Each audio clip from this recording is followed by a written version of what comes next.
youth runner here with Ryan Fitzpatrick from the Nueva School 76 Mount SAC Invitational. Just wrapped up an absolutely extraordinary Division 3-4-5 boys team sweepstakes race. Ryan, like I said, to you and Ollie afterward, you guys are just inspiring so many people. I know that you guys can compete against anybody in any division.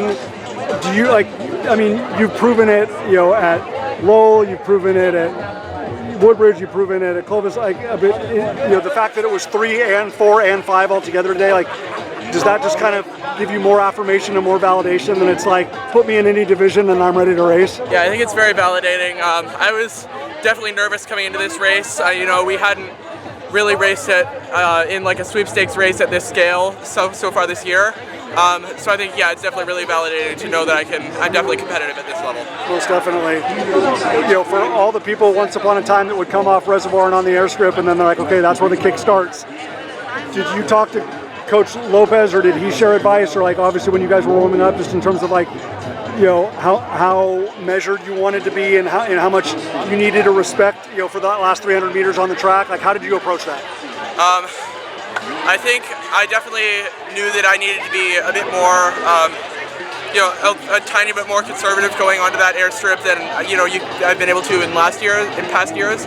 But also, I like to have a long kick, so it's definitely that's kind of the signal that I want to use to that kind of distance is where I want to start my kick, start ramping it up. So I did think it's definitely helpful to have that milestone.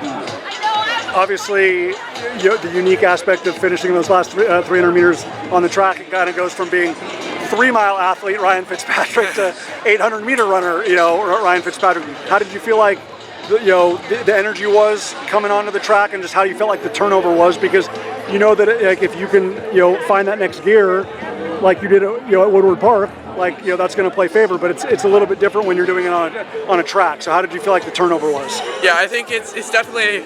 It's a very validating race for me. I think it's really a sign that I have some of that speed. I was able to, find that extra gear going into the last 400, kind of really ramp it up and give it everything. Awesome, man.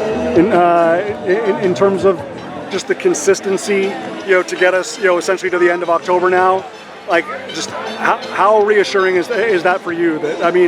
Regardless if it's been a heavy training block, regardless of whether it's been a lighter training block, just every time the gun goes off, you've showcased that consistency. How uplifting is that for you, knowing the biggest opportunities are still in front of you? Yeah, very uplifting. Really looking forward to CCS. Looking forward to seeing what I can do on Crystal and Woodward going into November. Awesome, man. Congratulations, 15-19, fantastic effort. Great to see you and the guys down here, and best of luck going forward. Thank you.